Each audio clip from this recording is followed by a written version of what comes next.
This section and the next one will be a little different because we will switch from advanced TypeScript features to core JavaScript features. And in this section we will talk about functions and asynchronous programming in JavaScript and TypeScript. As I said, this is a different section, not centered around TypeScript, but also centered around concepts that you will meet very often and very early while writing TypeScript code, as it is with asynchronous programming, and we will focus about this topic inside this section. We will also talk about functions and promises, topics that you will meet very often. In the next lecture, we will start talking about a TS-specific point about function overloading. And then we will talk about asynchronous programming. Well, if you are a JavaScript expert, you might only take the next lecture, which is TypeScript specific, and then you can just skip this section. For the moment, let's proceed into the next lecture and talk about function overloading in TypeScript.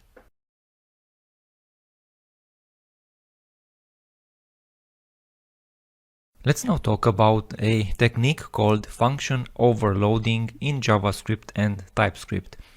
And the difference between JavaScript and TypeScript and other programming languages are that in JavaScript we don't have a proper technique of function overloading. This means that if we have a function with one particular name, we can't have multiple functions with the same name.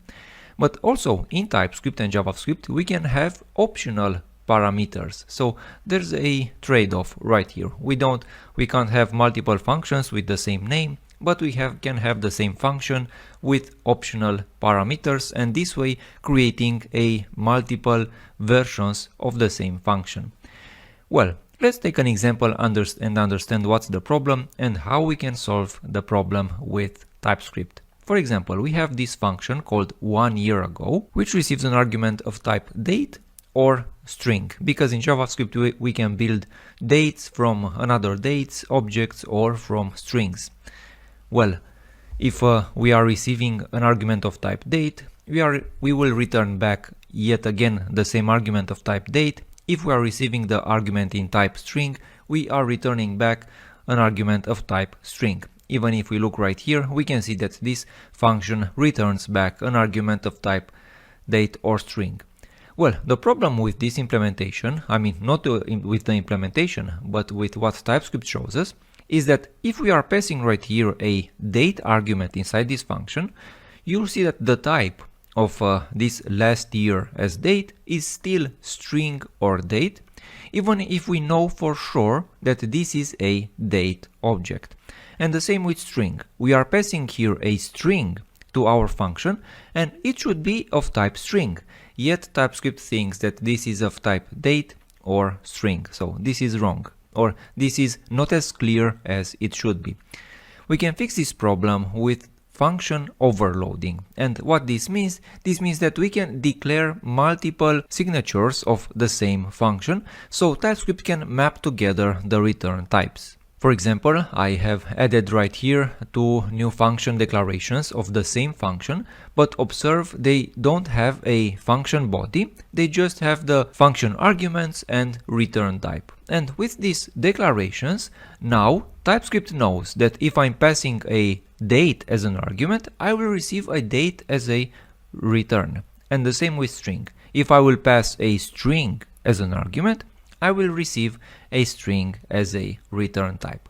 Let's see another problem that function overloading solves in TypeScript. And let's make some room right here and I will create another example. Let's see this function called pay salary. This function receives an argument of type number, the salary, and it should take it and maybe go to the bank and pay it.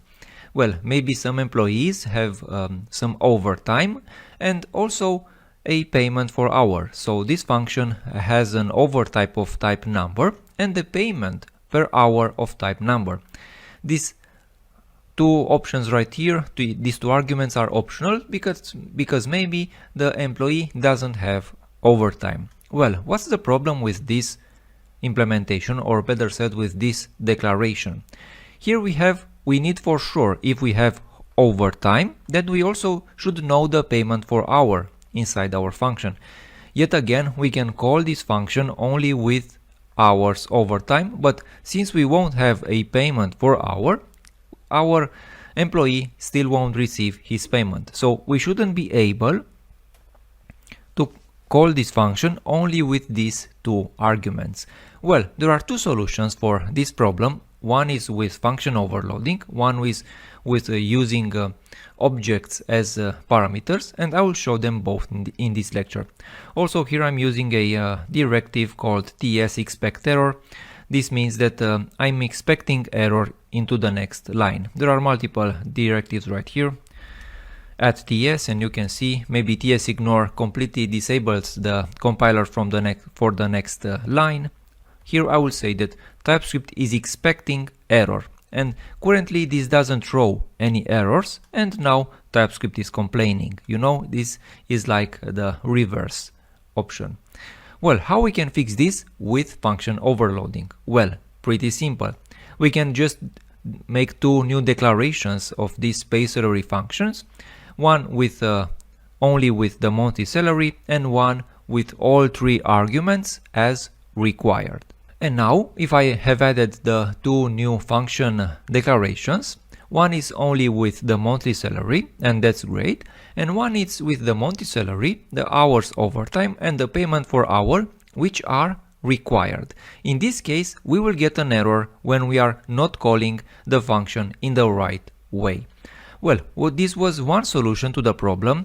I must confess that I don't really agree with this solution because it's still not clear the intent of our function, and also if we have multiple arguments inside our functions, this is not such a clean practice. In my opinion, a better solution to this problem would be to just wrap these two arguments right here inside a separate object. Let's see how. Here I have added a new function called salary with options object, and as you can see here I have added the optional parameters of this function into one optional field. And now if we are calling this function right here, I can say pay salary with options object. I can say that this monthly salary is like this, but then if I will pass another argument right here, then this for sure will need the pay for hour and the hours overtime. I guess this is a more cleaner way in which we can intend our intention, in which we can state our intention right here. Well, we saw in this lecture the technique called function overloading. Well, it's not proper overloading in TypeScript, but we saw how we can use it to fix some problems with our functions signatures. Let's proceed into the next lecture and talk about a dreaded TypeScript and JavaScript subject, this.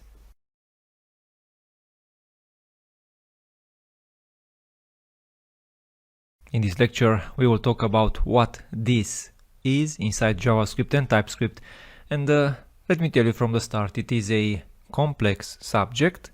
We won't cover everything about this inside this lecture. Better said, you will understand it better over time while you are using JavaScript and TypeScript. First of all, let's see what we get when we are trying to print this inside a browser and then inside Node.js. Well, if I open a browser window and inside the console browser I will print the this object, you'll see we will get the window object with all its methods, all its characteristics and everything inside our web browser. Let's do the same inside the Node console, because yes, there's a Node console. If you're newer to Node, maybe you didn't know that, you can just access it by passing the Node command inside your system. And here we can simply have again write JavaScript code which will be executed by Node.js. If I will do the same right here, I will get again information about our Node.js system. Basically, this is the global object. And let's do the same also inside our TypeScript code. And inside our TypeScript code, if I will try to put right here this won't work, but let's say that we can just specify the global object, and TypeScript will flag this as an error. It's not an error, it's perfectly safe code. And let's run this code. Again, you will get information about the global object in Node. Well, simply put, at the highest level, this means the global object. So basically the wrapping object where it is called. This is like this. The key difference and the key point of pain when we are talking about this is when it comes to functions. And what I mean by that? In JavaScript we can have two types of functions, regular functions and arrow functions. I said in the beginning of the course that they are mostly the same thing, with this key difference, the way they handle these calls. And to understand better, let's take an example. Well, here I have put a one arrow function which I called context, and this context has two functions which they do in the end they do the same thing. They do a console log this, but they do it in a different way, because this is a regular function, just a console log this, and this is an arrow function which does again console log this. At the end I'm returning these two functions and then I'm executing them right here. Let's see what we get, and you will see a key difference in the way arrow functions are handled. So again, if I will execute this code right now, you'll see that the first call, this one print this function, which is directly a regular function, will print the internal object right here, this context object with this print this function, print this arrow function, and this foobar field which I added right here. This is the way this is handled inside a regular function. But when it comes to an arrow function, this is the one, console log this will return back this from global context variable, a context which I just added outside right here, which I just bound to the this object. Well, this is the key difference between arrow functions and regular functions, the way they handle these calls. And this is very important when you are working with TypeScript classes. There, these calls are more regulated, and you can't just do everything. As you see, even here I'm doing some TS ignores in order to be able to print this. Let's see an example concerning classes. Well, here we have an example concerning classes, and this is a regular class in TypeScript. It has some fields and it has some methods. You know, very basic until now. When you will be in your TypeScript code, most likely you will be forced to make, inside classes, you will be forced to make these references. Because inside your class, if you want to reference the name, the tasks, or any method, TypeScript will oblige you to use the this keyword, or the this call, better said. Well, again, this is a very important point which I want to make. You will be able to make these references inside your classes only inside arrow functions, and this is the key advantage that arrow functions brings to the table. Because, for example, I have this function which prints tasks with an arrow function, and it's only iterating inside our a string array, and it prints that string. Very straightforward.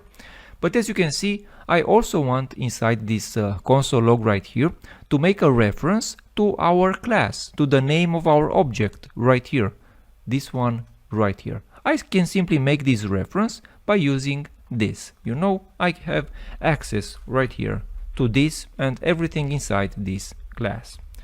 Well, that's not the case when we are talking about regular functions, because here if I'm declaring a regular function inside my class, even if it is in the same context, there's no way in which I can simply just make a this reference. If I will call this right here, TypeScript will tell me that I can't do this, and this doesn't exist inside regular functions.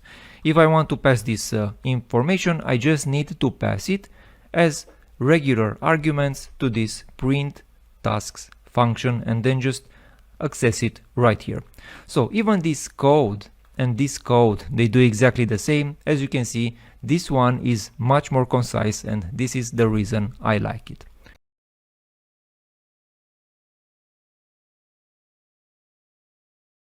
In this lecture, we will talk about asynchronous functions, a topic that might confuse a lot of developers, but we will see with some easy and then complicated examples that it's really not that complicated.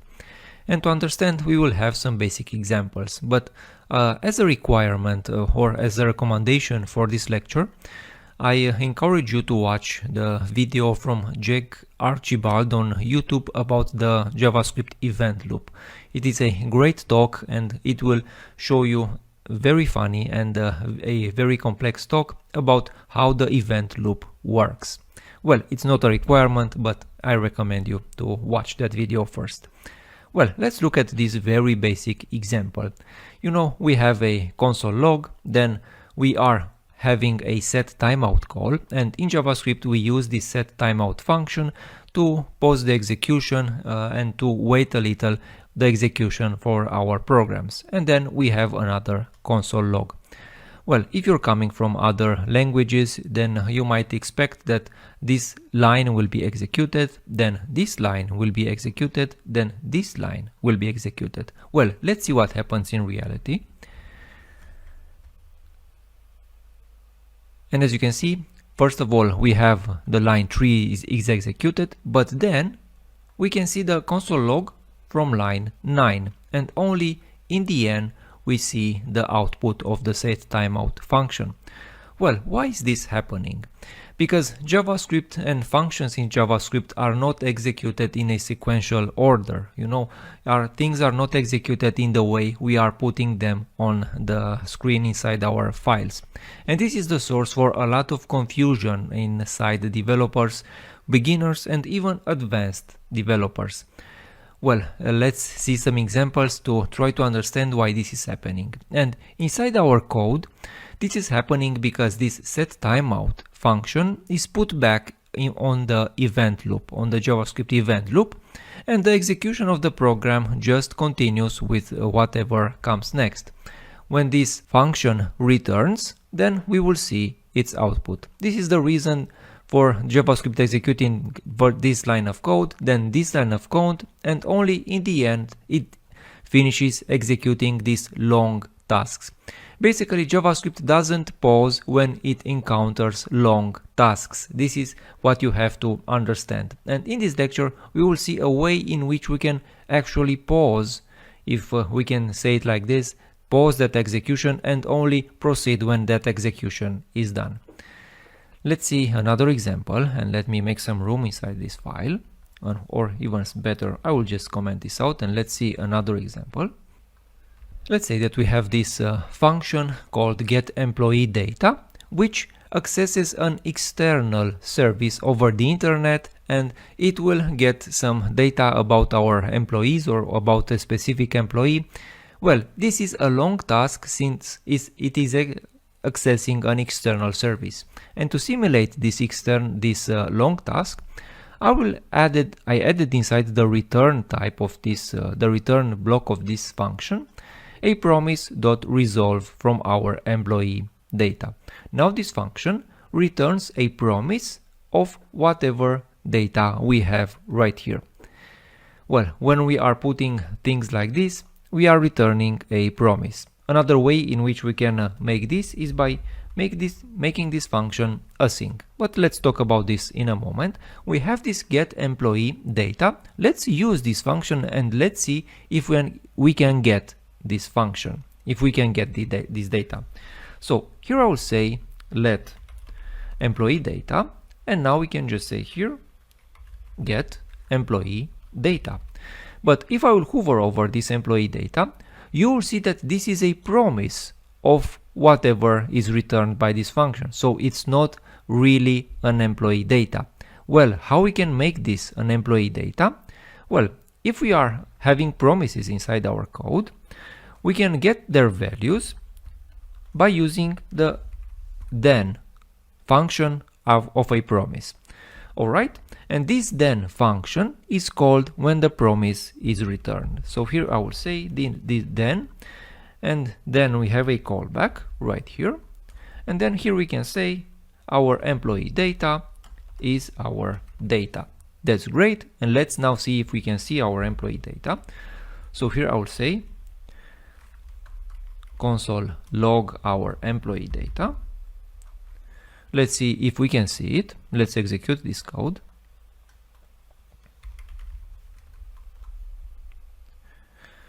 Alright, and we have a problem right here. Why is that? Because for sure inside this block our employee data is returned, but inside the console is still not existing. Why is that?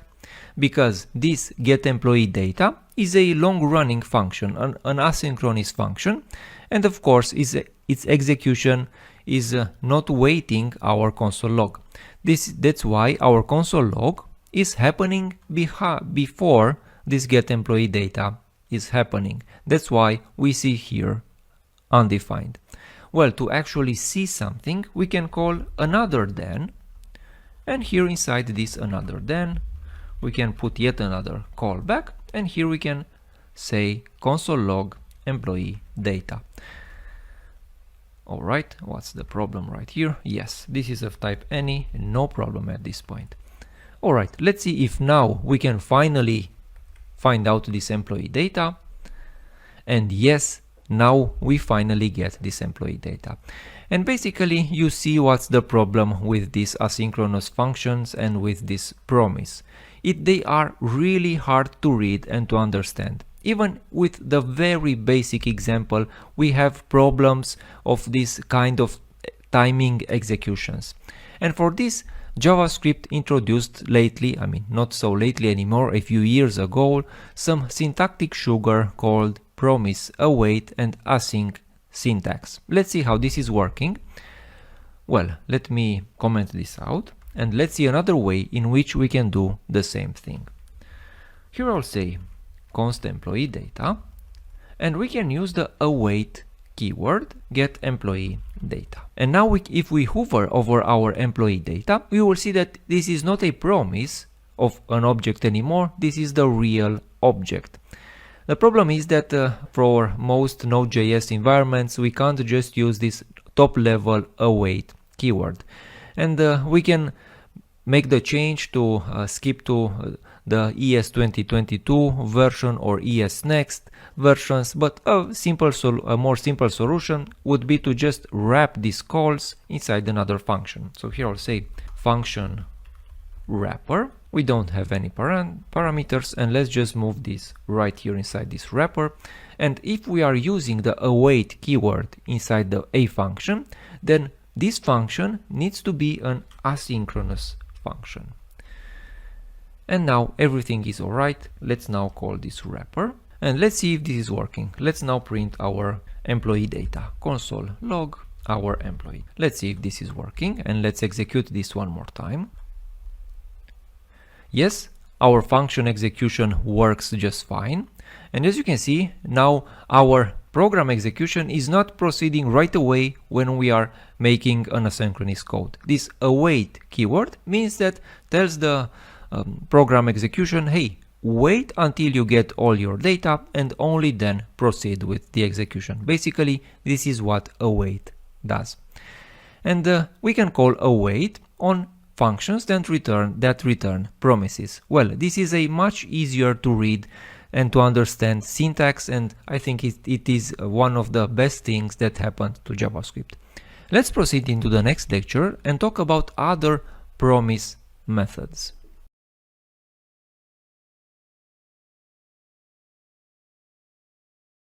Let's now see in this lecture first of all, how we can build a promise object, and then we will see how we can run multiple promises. And let's start with a simple example. Here we have a type position and a function, an asynchronous function that, let's say again, that accesses an external service and returns us back the salary for that particular position. Well, in order to do this, I'm returning a new promise, like a class with a constructor. And this class requires two callbacks. First one usually is called resolve, and the second one is called reject. The resolve one is called when everything is alright, and this returns the value that the promise resolves. The reject is called when something doesn't go as planned inside the promise. And let's see this example. Let's say that here we are returning a result for a programmer, for an HR, and for a CEO.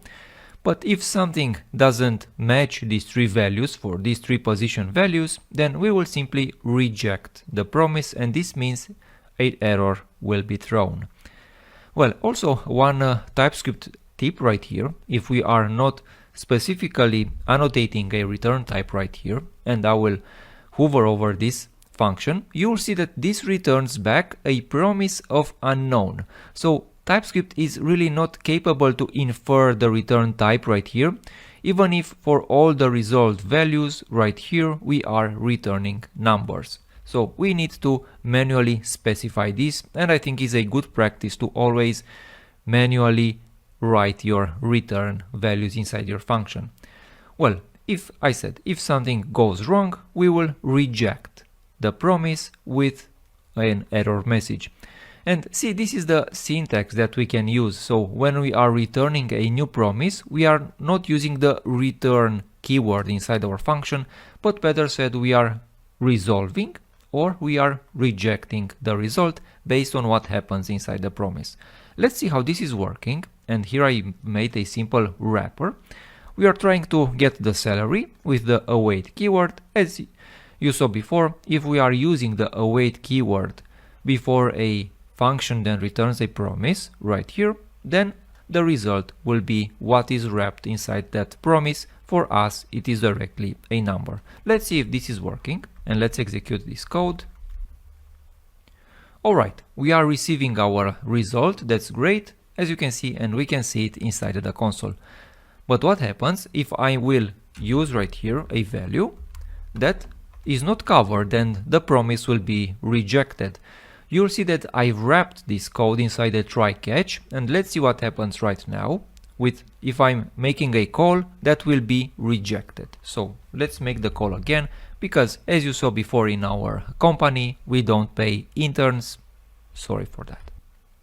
Alright, and now the code is not right here inside the try catch, but actually our error is thrown, and here we can see that our error message right here, this is the one, we can see the error message, no salary for intern.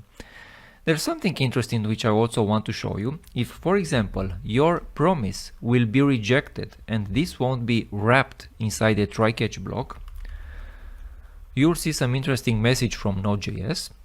You'll see that this is a warning message from Node.js that tells you that your promise was rejected and this wasn't handled by your code. It even tells you the reason of your rejection. No salary for intern, the one that we specified right here. So make sure that you are always wrapping your promises inside try-catch blocks, and if there are errors, you should always catch them. Let's see another example in which we will understand how we can run multiple promises in the same time or sequentially. Alright, here there's another example in which let's think at the following problem before analyzing the code. We are a manager who has multiple employees inside his team, and he wants to calculate the monthly cost with his team. This means that he needs to find out the salary for each member and then simply make a sum and understand what exactly is the cost for his team.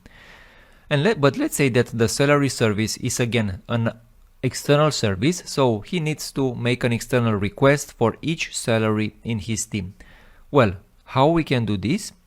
And here I created an asynchronous function, get salary, and this one receives the ID, and then I have simulated a delay for a service. Maybe sometimes a service works faster, sometimes it works slower.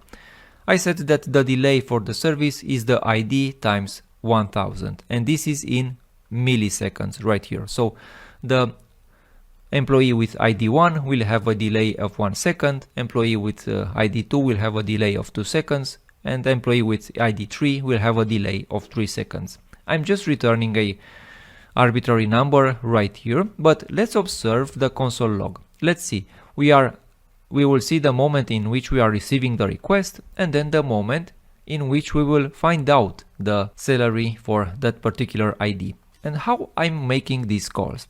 As you can see here, I've called this function sequential calls. This means that we simply get the salary for the first employee, then we get the salary for the second employee, and then we get the salary for the third employee. Once we get all the information, we make the sum and we know the total cost. What I also added right here is a console.time log, and this console.time will show us the time before all the logs, before all the calls, and after the calls are ready. Let's see how this is working. Let's execute this code once again, and let's observe the logs.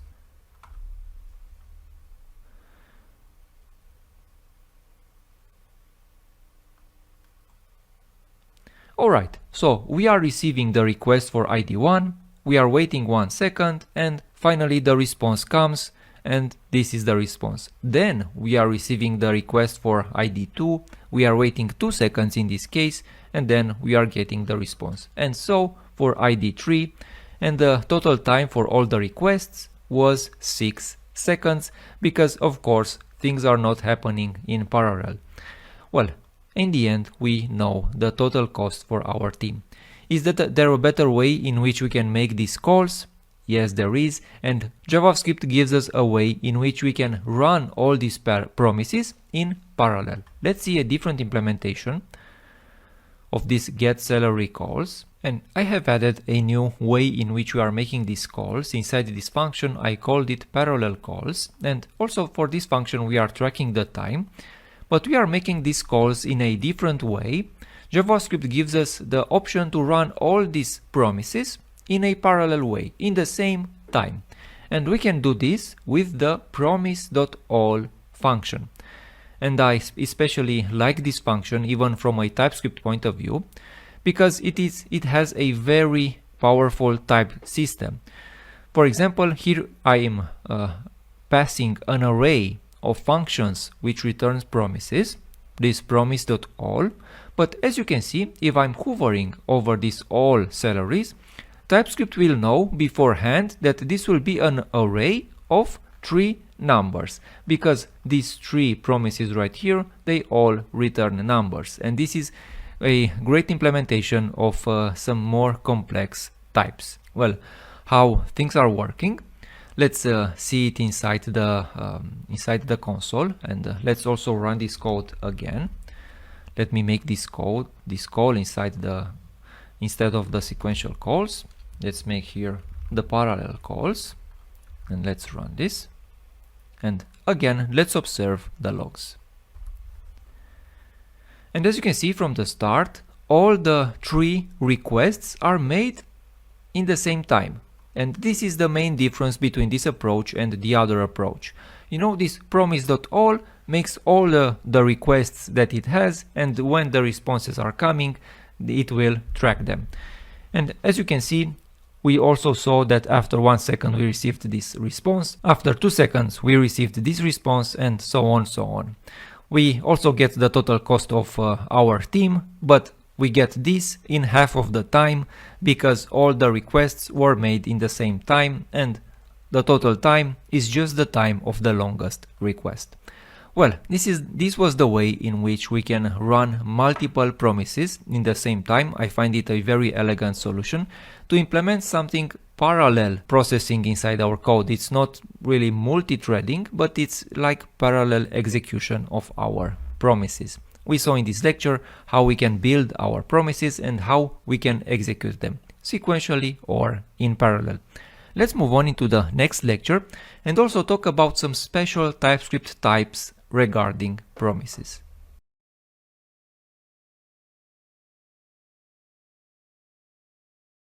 Now that we have a little practice with promises, let's see a utility type from TypeScript that also lets us handle better promise and promise types.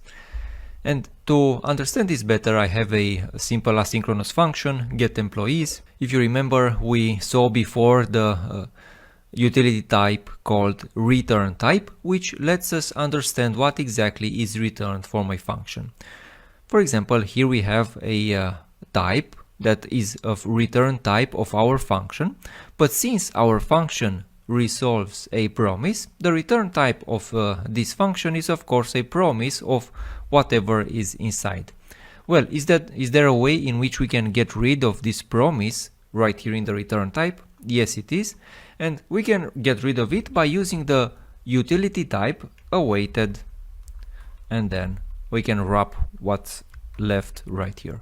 And now if I wrap this return type inside an awaited type, you will see that I'm getting the exact return type of this function. You know, pretty straightforward when we are using this utility type. Let's see another example of awaited. Well, a more complicated a little example, but we will understand it hopefully. If not, practice. Well, we can sometimes have a service that returns a promise passed as an argument to a function. And if inside that function we are calling await, we can simply say right here await of our service. And you can see that this service is of type something that returns a promise. And of course we can call await on that promise. You know, the type of this result will be awaited of our service. And this works very nice. You can see right here we are first resolving our service, and if we will execute this, we will directly see this www.mycompany.com, the string that we are resolving. This is another way or another places in which we will see this awaited utility type. And talking about promises and promises used as types, maybe sometimes when you will work with TypeScript code, you might end up by seeing this kind of promise-like or array-like instead of promise or array. And this is like a simplified version of the promise interface. If we will open it, you'll see that it only has this then function. So this is a simplified version of the promise interface. And we use it, or you might see it in use when developers develop their own implementations of promises but want to keep the type of promise check. So now if I will try to access the options of this promise, like I will only get the then. But if I will leave this empty like this with a regular promise, I will also have the catch. Maybe you want an promise implementation which doesn't have a catch or other functions. Well, this is the way to go. Well, let's see another promise. Let's see another example, a final example about promises. And here we have a kind of unclean code, a promise that returns a promise that returns a promise of type T. Well, this is called a nested promise, and if you end up with an implementation like this, or you have to maintain an implementation like this, well, I'm sorry for you. This is just to make a point. I really don't want to see this in any code base. But what I want to show you and what point I want to make is that this awaited utility type will wrap all the inside promises. This means that if I will use this inside promise with of type string, even if this is a very nested promise, the type of it will be string. So this awaited utility type is smart enough to go into each iteration of our promises until it finds something that is resolved, in our case a string. Well, we quickly saw this awaited utility type. You can use it to understand what's inside your promises.